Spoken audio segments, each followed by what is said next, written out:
Relation, ठीक है, हम इसको रिलेशन भी कहते हैं। यहाँ पे देखो लिखा भी है, ठीक है, संबंध माने रिलेशन, ठीक है।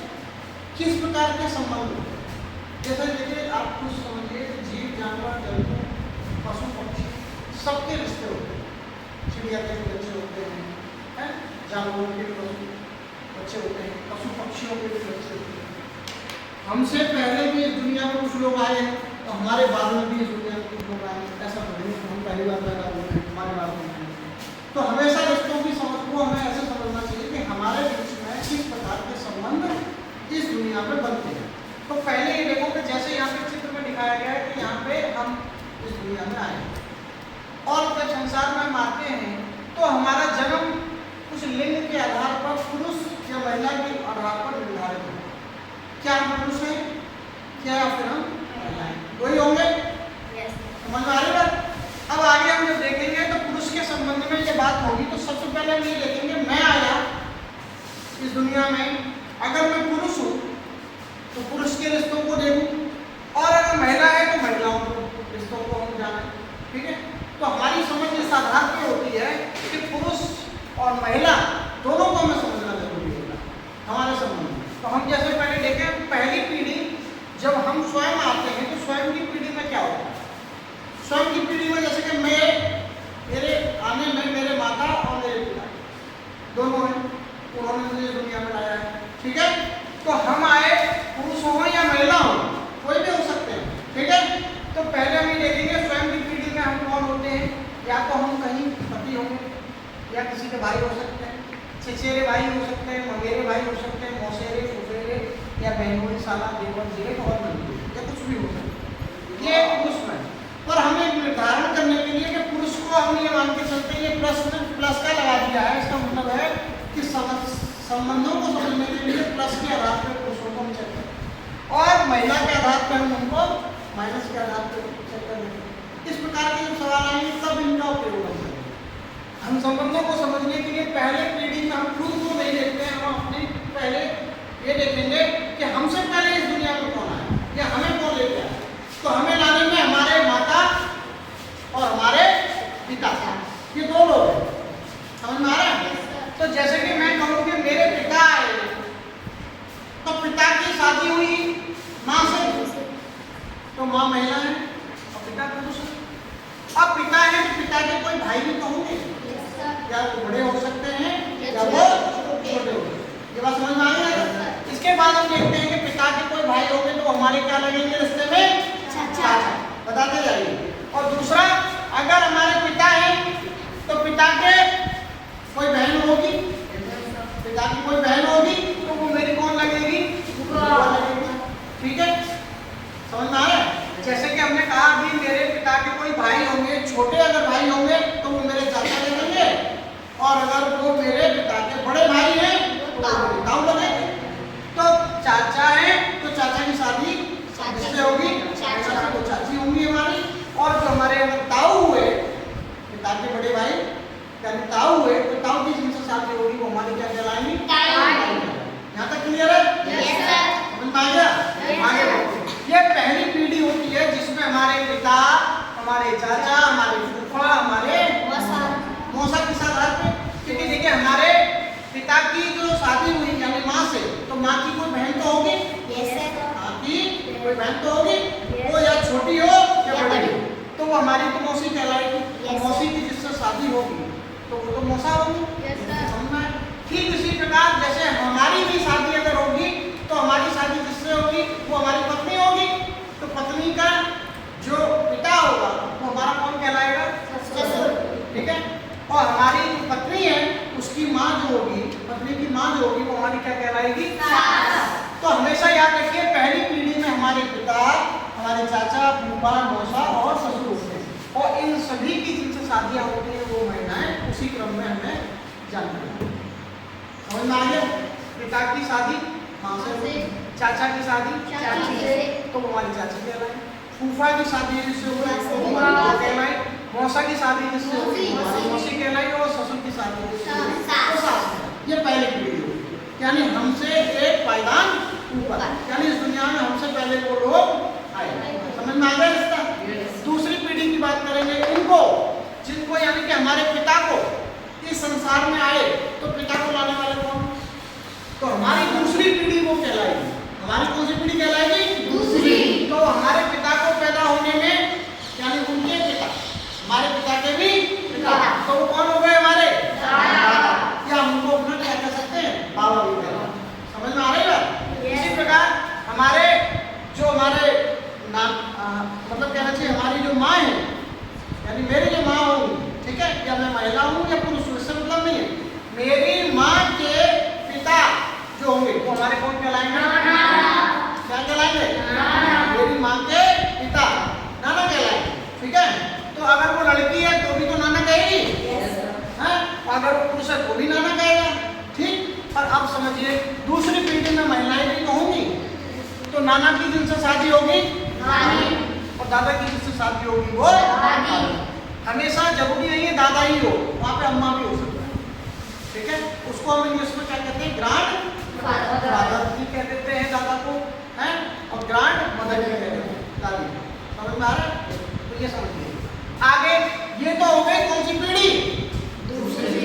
यानी मेरे पिता के भी ऊपर के रिश्ते की बात हो गई। अब मेरे जो ये मेरे लिए बाबा कहलाएंगे या मेरे दादा कहलाएंगे, कि दादा के भी तो कोई पिताजी होंगे, और उसमें जाएंगे तो वो हमारे क्या कहलाएंगे? क्या कहलाएंगे? इसी प्रकार हमारे नाना, तो नाना के भी पिताजी होंगे तो वो क्या कहलाएंगे? तो महिलाओं में ऐसे ही देखें तो हमारे क्या कहलाएंगे? दादा की पत्नी जो होंगी वो क्या कहलाएंगी? हमारी। ऐसे ही परनाना की पत्नी क्या कहलाएंगी? और हमारे नाना अगर ससुर हुए तो हमारे वो तो ठीक। हम जब पैदा हुए तो हमसे पहले पीढ़ी हमारे पिता की होती है, हमारे पिता से ऊपर की पीढ़ी हमारे बाबा की होती है, या हमारे दादा की होती है, या नाना क्या होती है, और जिनसे शादी होती है उसी रिश्ते को हम उसी प्रकार से हम देखते हैं। तो पुरुषों में संबंध इस प्रकार से हम देखेंगे और महिलाओं में संबंध हम इस प्रकार से देखेंगे। पर इसके नीचे का एक रिश्ता हम जब देखेंगे, मैं इस दुनिया में आया, अब मेरी भी तो शादी होगी, या मेरे भी तो कोई भाई बहन हुए होंगे। ऐसा तो है नहीं कि मैं पैदा हुआ तो मेरा कोई भाई छोटा नहीं पैदा हुआ होगा, हो सकता है ना। तो हमारा छोटा भाई जो होगा वो हमारा भाई होगा, ठीक है। तो अगर मेरा कोई छोटा भाई है तो ये भी तो हो सकता है मेरी कोई छोटी बहन हो, ठीक। तो ये जरूरी नहीं है कि छोटा भाई हो या बड़ा भाई हो, कोई भी भाई हो सकता है, चाहे बड़ा हो या छोटा। तो हमारे रिश्ते में स्वयं की पीढ़ी में कौन कौन होते हैं? हम खुद हो सकते हैं, पति हो सकता है, पति की शादी जिससे होगी तो पत्नी कहलाएगी। मेरा अगर कोई भाई है तो मेरी कोई बहन। अगर कोई मेरा चचेरा भाई है, चचेरा भाई कैसे? क्योंकि मेरे जब चाचा हुए हैं, चाचा का कोई बेटा होगा तो वो मेरा क्या कहलाएगा? चचेरा भाई। हम अपने से ही संबंध हमेशा देखते हैं। जब भी सवाल आएंगे इस प्रकार के रिश्तों में तो संबंध हमेशा खुद से देखते हैं। तो मेरा रिश्ता इससे क्या है? चचेरा भाई, ठीक है। और चचेरा भाई है तो उसकी कोई बहन भी तो हो सकती है चाचा की, क्या कहलाएगी? मेरी। अगर कोई मेरे मामा है इस पीढ़ी में, तो मामा है तो मामा की कोई लड़की होगी नहीं होगी, तो क्या कहलाएगा? सॉरी, मामा का कोई लड़का होगा तो मेरा क्या कहलाएगा? मेरे बराबर का तो होगा, तो मेरा भाई। इसी प्रकार वो मेरी बहन हो सकती है, मौसेरा भाई हो सकता है, यानी मेरी मौसी का कोई बेटा होगा, है, तो वो मेरा मौसेरा भाई कहलाएगा। फूफा का बेटा होगा तो वो मेरा भाई। अगर मेरी कोई बहन हुई है, बहन हुई मतलब समझते हैं, जैसे मेरी बहन की जिससे शादी होगी उसको हम जीजा भी कहते हैं। समझ में आ रहा है? जैसे मैं हूँ, अगर मेरी कोई छोटी बहन है और छोटी बहन की जिससे आदमी से शादी होगी वो क्या कहलाएगा? मेरा। हम उसको जीजा भी कहते हैं या हम उसको बहन होगी भी कहते हैं। समझ में आ रहा है? ठीक। इसी प्रकार देवर भी हो सकता है। जैसे कैसे कि मेरे से कोई छोटा भाई है अगर, तो मेरी पत्नी उससे क्या कहेगी? देवर तो कहेगी। इस प्रकार ठीक। इसी तरीके से जेठ, जैसे मेरी वाइफ है, मैं हूँ, मेरी शादी मेरी वाइफ से हुई, तो मेरी वाइफ का अगर मुझसे कोई बड़ा भाई हो गया, मुझसे कोई बड़ा भाई होगा तो उससे मेरी वाइफ क्या कहेगी? जेठ तो कहेगी, जेठ हो गया। नंदोई किसे कहेंगे? मेरी बहन, मेरी जो वाइफ है, अगर मेरी शादी मेरी वाइफ से हुई है तो मेरी वाइफ से जो शादी हुई है और मेरा भी कोई छोटा भाई है, उसको वो क्या कहेंगे? नंदोई कह सकते हैं। मतलब सॉरी उसको देवर कहेगी, उसको देवर कहेगी, मेरी वाइफ उसको देवर कहेगी। और नंदोई किसको कहेगी? जो मेरी छोटी बहन है, जो मेरी कोई छोटी बहन है अगर उसकी शादी किससे हुई तो उसको वो नंदोई कहेगी। ठीक है, तो इस तरीके से हम देख सकते हैं। ठीक वैसे ही संबंधों को हम यहाँ भी देख सकते हैं। तो हमारा कोई मौसेरा भाई है तो मौसेरी बहन भी हो सकती है, मौसेरी फुफेरी बहन हो सकती है, साली हो सकती है। साली किसको कहेंगे बताइए? जैसे कि मैं शादी हुई तो मेरी जिससे शादी हुई है वाइफ से, उसकी भी अगर कोई छोटी बहन होगी तो वो हमारी क्या कहलाएगी? साली। बात समझ आ रहा है? Yes sir. ननद किसे कहेंगे महिलाओं में? जैसे कि शादी हो क्या है, आप हैं मान लीजिए महिला है, ठीक है, और आपकी शादी होगी जिस घर में जाए तो वहाँ भी कोई लड़की होगी आपके पति की। सपोज जैसे मान लीजिए मेरी शादी हुई और मैं लड़की हूँ, ठीक, तो लड़की जिस घर में शादी होकर जाती है, उस जिस घर में शादी होकर जाती है उस घर में कोई उसकी पति की कोई बहन हो सकती है, उसके पति की कोई बहन हो सकती है। अगर वो होगी तो उसे हम क्या कहेंगे? समझना है? भाभी भी हो सकती है। भाभी का मतलब कैसे? जैसे लड़की की शादी होकर जाए जिस घर में, ठीक है, और वहाँ उसकी कोई भाई की बड़ी कोई जेठ जो है, जेठ है, तो वो जेठानी भी कर सकते हैं, इनको भाभी भी कर सकते हैं। ठीक है, इस प्रकार से। और ये सवालों को हम जब करते हैं तो हमेशा संबंधों को खुद से देखते हैं। आगे ठीक इसी प्रकार हम देखें दूसरी पीढ़ी में देखते हैं। अब हम आए हैं दुनिया में तो हमारे बाद क्या हो सकता है? हमारा भी तो कोई पुत्र हो सकता है ना, पुत्र होगा या फिर पुत्री हो सकती है। ठीक इसी प्रकार हमारा कोई भतीजा हो सकता है। भतीजा कैसे? मेरा भाई का बेटा, मेरे भाई का बेटा, वो मेरा क्या लगेगा? क्या लगेगा? हाँ, ठीक वैसे ही भांजा मेरी बहन का बेटा, वो मेरा क्या लगेगा? ये दूसरी पीढ़ी में है, नीचे, आपसे नीचे, क्योंकि वो आपके बाद इस दुनिया में आए हैं। समझ रहे हैं? ठीक वैसे ही दामाद मतलब क्या?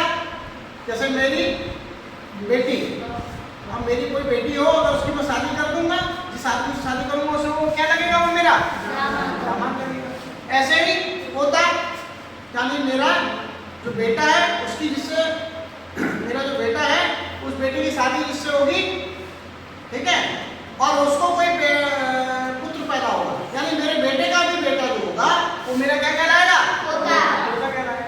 ऐसे ही वो नाती भी हम कह सकते हैं, है ना, उसको नाती कह सकते हैं, पोती हो सकती है, ठीक है, और नातिन का पति भी हो सकता है, तो ये पुरुष नाम। ठीक वैसे ही पोती हो सकती है, नातिन हो सकती है, पोती हो सकती है, ये महिलाएं निर्धारित करेंगी अपने हिसाब से। ठीक, सवालों को हमें समझना है।